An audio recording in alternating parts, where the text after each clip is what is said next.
India, let's begin with a breaking update. India has now decided to impose a 3-year tariff on some steel products to curb cheap imports. India has now imposed a 3-year import tariff between 11% and 12% on some steel products, according to Finance Ministry order that was published on Tuesday, as the government aims to curb cheap shipments coming in from China especially. Now, this levy, locally known as the safeguard duty, will be imposed at 12% in the first year, followed by 11.5% in the second year, and then 11% in the third year.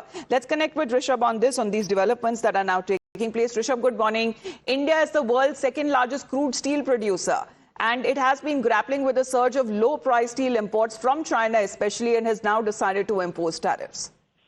Well, definitely, India is trying to ensure that the local market, the indigenous producers, the Make in India backers get more share of market rather than the cheap imports that are coming in. And that's why there's a 3-year tariff that has been imposed by the government of India on the import of steel. The tariff will be 12% for the first year, while it will continue to be 11.5% for the 2 next years. What we are given to understand that many, developing countries have been put out of the realm of this tariff, but countries like China, Vietnam, and Nepal, the major steel exporters to India, would be put under the tariff. This has been done, and as it is called the safeguard duty, it has been done to ensure that the local units in India who are producing steel in India continue to produce steel, and they get better local market as well, apart from the exports.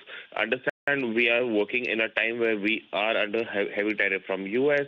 When it comes to Russia and Ukraine, the supply chain in Europe and Middle East is also under strains, and hence the steel producers are under a lot of pressure. And with cheap imports coming in from China, Vietnam, or Nepal, it further strains their business, and that's the reason that India has decided to put a 3-year safeguard duty on the import of cheap steel. Right, as this tariff measure is locally referred as a safeguard duty, will also apply on imports from several countries, including China, Vietnam, and Nepal.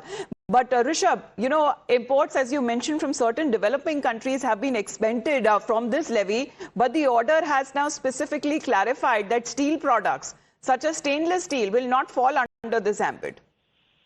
Well, see, there are different grades of steel that India imports.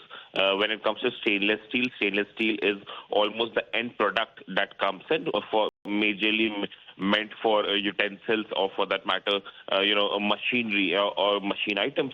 And that is something that has been kept out of the realm of tariff, because we do not produce that much of stainless steel in India as well. And that's the reason that stainless steel has been kept out of the realm of these tariffs. Because, things that do not affect the Indian manufacturers, it doesn't need to be tariffed that much, is what India's stand is. All right. Please do stay on with us, Rishabh. So this development is coming as India, being the world's second largest crude steel producer, has been grappling with a surge of low-price steel imports, especially from China, a trend that has raised anti-dumping concerns and putting pressure on domestic steel makers as well. Please do stay on with us, Rishabh.